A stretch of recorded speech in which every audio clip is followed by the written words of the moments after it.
Hi കൂട്ടുകാരെ, പുതിയൊരു വീഡിയോയിലേക്ക് സ്വാഗതം കേട്ടോ. പടവളങ്ങയും പരിപ്പും കൂടിയുള്ള കറിയാണ് കേട്ടോ ഞാൻ ഇന്ന് ഉണ്ടാക്കുന്നത്. കുറച്ച് പരിപ്പ് ഞാൻ കഴുകിയെടുക്കുന്നുണ്ട് കേട്ടോ. പടവള എല്ലാം ഞാൻ അരിഞ്ഞു വെച്ചിരിക്കുക. പരിപ്പ് നമുക്ക് ആദ്യം വേവിച്ചു കൊണ്ടുവരാം കേട്ടോ.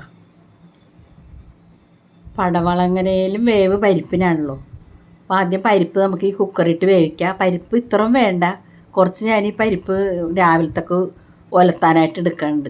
അപ്പോൾ ഇത്തിരി കൂടുതൽ വെച്ച് ചെയ്യാൻ പരിപ്പ്. 2 പച്ചമുളക് അരിഞ്ഞിട്ട് 3 പച്ചമുളക് എടുത്തിട്ടുണ്ട് കേട്ടോ. കുറച്ച് വെള്ളം ഒഴിച്ച് കൊടുക്കാം നമുക്ക്.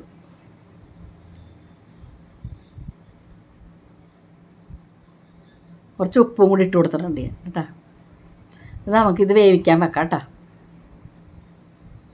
തേങ്ങ നമുക്ക് ചിരണ്ടി എടുക്കാം കേട്ടോ. ഈ ചിരട്ടയിലുള്ള തേങ്ങ ചിരണ്ടാൻ ഇത്തിരി ബുദ്ധിമുട്ടല്ലേ. അപ്പോൾ നമുക്ക് ഈ സ്പൂൺ കൊണ്ട് ചിരണ്ടി എടുക്കാം. ചിരവലെടുക്കുമ്പോൾ ആ കറുത്ത ചവല വീഴൂല്ലേ, അപ്പോൾ അതിന് പകരം ഇങ്ങനെ സ്പൂൺ കൊണ്ട് എടുത്താൽ മതി. ഞാനിങ്ങനെ എടുക്കണത്. ഇത് നമുക്ക് അടിച്ചുകൊണ്ടൊരു ഇത്തിരി ജീരകം ഇടണം കേട്ടോ. കുറച്ച് മഞ്ഞൾപ്പൊടി, പിന്നെ 2-3 വെളുത്തുള്ളി ഇട്ടിട്ടുണ്ട്. കുറച്ച് വെള്ളം ഒഴിച്ച് നമുക്കിത് അടിച്ചുകൊണ്ടുവരാം കേട്ടോ. അതേ പരിപ്പ് വെന്തട്ടാ. കുറച്ച് പരിപ്പ് അതിൽ നിന്ന് ഞാൻ കോരി എടുക്കാനുണ്ട്. രാവിലെ പുട്ടിന് വേണ്ടി ഞാൻ ഇത്തിരി പരിപ്പ് കൂടുതൽ വെച്ച്. പടവളം അരിഞ്ഞ് ഇട്ട് കൊടുക്കാം കേട്ടോ അങ്ങോട്ട്. ഇത്തിരി വേപ്പിലയും കൂടി ഇട്ട് കൊടുക്കുക. വേപ്പില ഇട്ടിട്ടില്ലായിരുന്നല്ല. കുറച്ച് വെള്ളം ഒഴിച്ച് ഇത്തിരി മഞ്ഞൾപ്പൊടി ഇട്ട് ഇത്തിരി കൂടി ഉപ്പിട്ട് കൊടുക്കുക. എന്നിട്ട് നമുക്ക് ഒരു അടി ചെയ്ത് അടിക്കാൻ പാടുള്ളൂ. അപ്പോഴത്തേക്കും ഞാൻ മിക്സിയിൽ അത് അടിച്ചു കൊണ്ടുവന്നിട്ടുണ്ട് കേട്ടോ. തേങ്ങ, പിന്നെ 2-3 ഉള്ളിയും 2-3 വറ്റൽമുളകും വേപ്പിലയും കൂടി എടുത്തിട്ടുണ്ട് താളിക്കാൻ. ഇതേ പടവെള്ളങ്ങ വെന്തിട്ടുണ്ട് കേട്ടോ. നമുക്ക് ഇനി ഈ അരപ്പ് അതിലോട്ട് ഇട്ട് കൊടുത്തിട്ടുണ്ട് കേട്ടോ. അടിച്ചുകൊണ്ടുവന്ന അരപ്പ് അതിലോട്ട് ഇട്ട് കൊടുത്ത്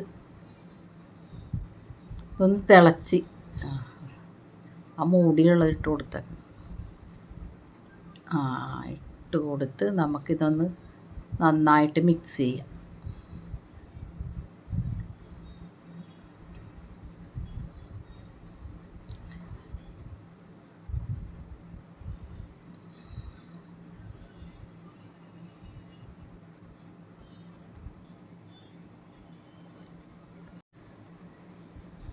നമുക്കിനി താളിച്ചിടാം കേട്ടോ. ഞാൻ ആ ഉള്ളിയും വറ്റൽമുളകൊക്കെ അരിഞ്ഞ് വെച്ചില്ലേ, ഇത്തിരി വെളിച്ചെണ്ണ ഒഴിച്ച് ഇത്തിരി കുറച്ച് കടുകും കൂടി പൊട്ടിച്ച് ഈ അരിഞ്ഞ് വെച്ചേക്കണ ചേരുവ അതിലിട്ട് നന്നായിട്ടൊന്ന് മൂപ്പിച്ച് കൊണ്ടുവരാം കേട്ടോ. നമുക്ക് വേപ്പിലയും വറ്റൽമുളകും ഉള്ളിയും കൂടിയാണ് കേട്ടോ.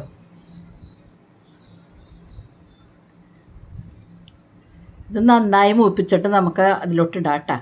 നല്ല അടിപൊളി കറിയായിട്ടുണ്ട് കേട്ടോ. ചിലപ്പോൾ ചില ഹോട്ടലിൽ ചെന്നാൽ ഈ കറി കിട്ടും. ഈ പരിപ്പും പടവളങ്ങയും കൂടിയുള്ള കറി നല്ല ടേസ്റ്റാണ് കേട്ടോ ഈ കറി. ഈ താളിച്ച് നമുക്ക് അതിലോട്ട് ഇട്ട് കൊടുക്കാം.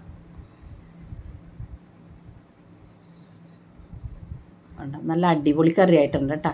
ഈ കറി എങ്ങനെയുണ്ടെന്നത് കമൻറ്റ് ചെയ്യണം കേട്ടോ. ലൈക്ക് തന്നെ, സബ് തരാത്തവർ സബ്സ്ക്രൈബ് ചെയ്യണം കേട്ടോ.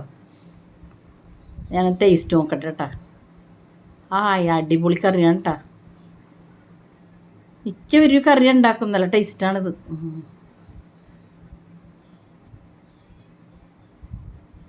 അടിപൊളി കറി ആയിട്ടുണ്ട് കേട്ടോ. ഒരൊലത്തും ഈ കറിയും കൂടി ഉണ്ടെങ്കിൽ സൂപ്പർ. നല്ല കുറുകി വന്നിട്ടുണ്ട്.